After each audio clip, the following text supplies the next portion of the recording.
Hi everyone, it's Illy865 here, and I'm just back with another comic haul.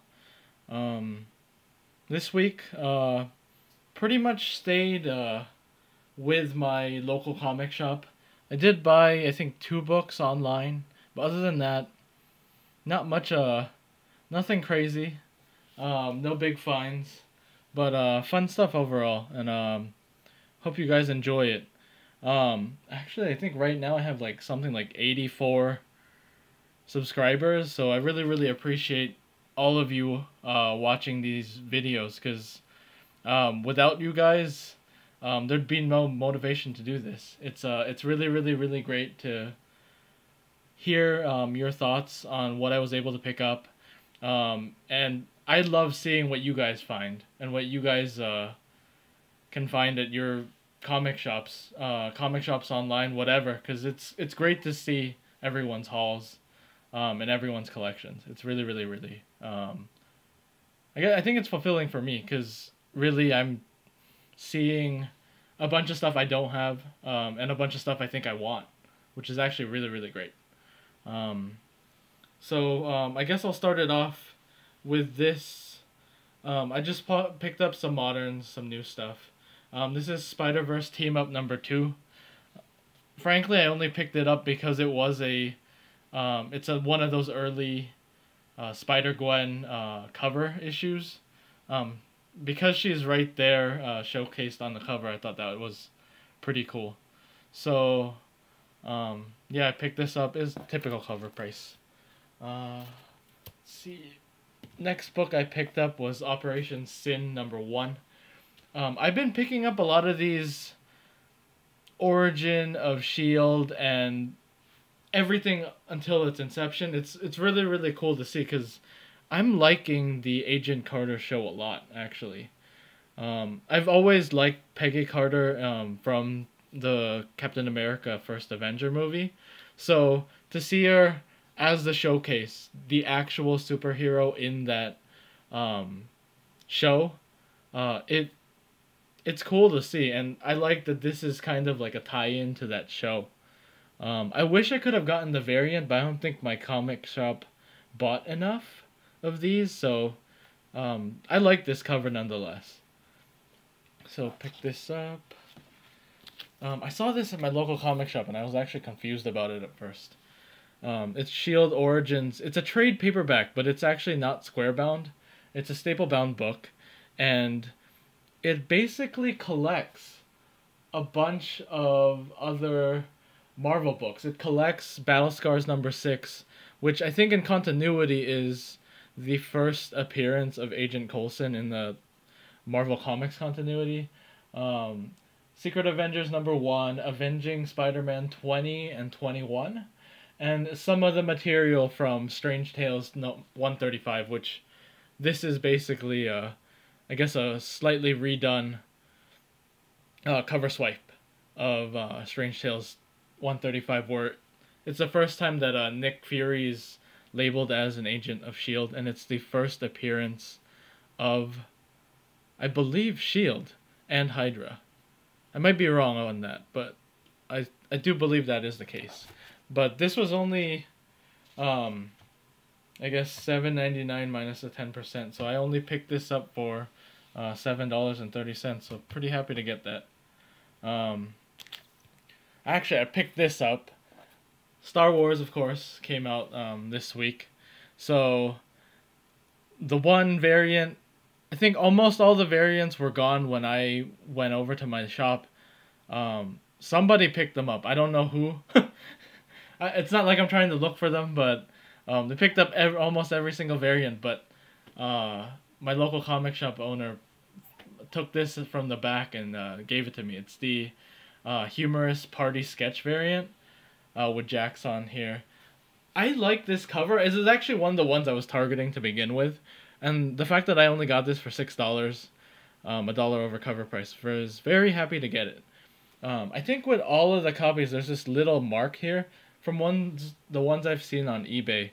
That mark exists, so I guess it's just a production flaw, but really cool to have at least one of the special variants from the series. And because it was a one per store, I think there's only around like 3,500 of these around, which is one of the lower print runs of the variant. So really happy to get this one. I looked through the 5 for $1 bin at my local comic shop, and these were actually the books that I was able to pick out. This is X-Force number 4. Actually, I can show it this way too, because it's a sideways cover. It's an X-Force tie-in with Spider-Man, but this also happens to be the third appearance of Deadpool. I know that X-Force was an overprinted comic, so there are a lot of these around, but this was a near mint copy that I just didn't want to pass up for 20 cents. So glad to get it. I saw this just because it was older. It's not in the best shape, but it's not bad. Marvel Premiere number 30, featuring the Liberty Legion, and I just thought it was funny because it's the most cartoony looking Red Skull I've seen on a cover. He looks pretty ridiculous. I mean, it's kind of personifying Christmas right now with the whole Red Skull and that green Nazi suit. But I don't know. This comic, I don't know anything about it, but for 20 cents, couldn't really pass it up. Here's some other ones. New Titans 63. This is, I just like picking these up when they're Deathstroke or Slade covers. I'm not sure what's up with this. I haven't read it yet, but anytime I can see the new Teen Titans with Deathstroke, like picking up those issues. And also here's number 64, another new Teen Titans and Deathstroke cover as well. Pretty sure it's George Perez art. Cool stuff to find in the 20-cent bin. And this was actually the one I was really happy to find in the bin, which was a more beat up copy, but not too bad. Marvel Spotlight number 31. You can tell there's a theme going on here with me picking up all these Nick Fury issues, or S.H.I.E.L.D. issues. But this is the first appearance of, and the reveal that the way Nick Fury stays young is via the Infinity Formula. This, I don't know, it's a cheap book right now, something that could actually spike interest later on, because Nick Fury stays young, and it's because of this Infinity Formula. So, cool book to find in a 20-cent bin, but nonetheless, really happy to have it. Again, with the whole Captain America, S.H.I.E.L.D. and Nick Fury books, I saw this at my comic shop. I found out about this recently, and it's Captain America 162. This is actually where Peggy Carter is revealed. That means her name is actually used in this comic book. It's the first time. I thought it would be a cool thing to have. I know her first appearance was in, I believe, Tales of Suspense 77. That's one book I'm actually trying to look for, but this is where her name is first used. So, cool book to find in the long boxes at my comic shop. This is another one, Captain America 310. This is the first appearance of the Serpent Society, which is going to be the title for the third Captain America movie. I know it's down the line, but I might as well pick this up while it's still... And this is actually a pretty high-grade copy. I would say that this is at least an 8.0. So to have one of these in preparation for that movie, that's a cool thing to have. And these were the ones that I actually... These next books were ones I found online. And this one was a Nick Fury Agent of S.H.I.E.L.D. number 4.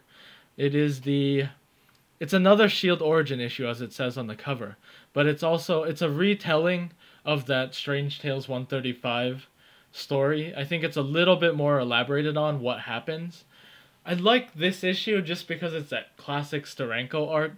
Very popish, very 60s and 70s. This book is in really good shape. I found it on eBay, and it didn't have... I don't know how I found it, because it wasn't listed as Nick Fury. And it was a S.H.I.E.L.D. issue, and I guess I was just looking for S.H.I.E.L.D. issues. But this right here is all overspray. It's distribution overspray. I was looking through it. It's really only on the top where that staining happened. So this must have been on the top of it. But it's a pretty structurally sound issue, and I only picked this up for $5.50. So that was a cool find. And this one is Nick Fury, Agent of S.H.I.E.L.D. number 7. This is the another Steranko cover, but it's specifically a cover swipe of Salvador Dali's Persistence of Memory. I really like this issue because I've always liked that surrealist style, and the fact that Steranko was able to basically homage it in such a way that it just looks very relevant for this comic. I'm not sure what this is necessarily about. It must be an issue where he's really running out of time, is what it is. But this one's not as good of condition as the number 4, but really glad to have it. Also, I bought these together, so $5.50 each. So that was as you can tell, this was more of a themed find. I guess haul, but really glad to pick these up. I've been always looking for these Steranko covers, and to get them fairly cheap in at least mid-grade condition, glad to find them. So I hope you enjoyed this haul. And actually, since I'm approaching 100 subs, I'm thinking about doing a contest. I'm not sure yet. I honestly don't know what questions to ask because some of these last few contests I haven't had time to post videos. I'm sorry for that. But you've actually you've had some thought-provoking questions in there, and I wanted to answer them, just haven't had the time. And I haven't really thought of these good key questions to ask you guys. But I'm thinking about doing 100 subscriber contest, and I'm thinking I have an idea of a few books that you guys might want from my collection. So I'll get back to you on that. But otherwise, thank you for watching this haul, guys, and I appreciate all the comments that you make. Anything that could pertain to anything comics, really. But thank you guys for watching, and goodbye, guys.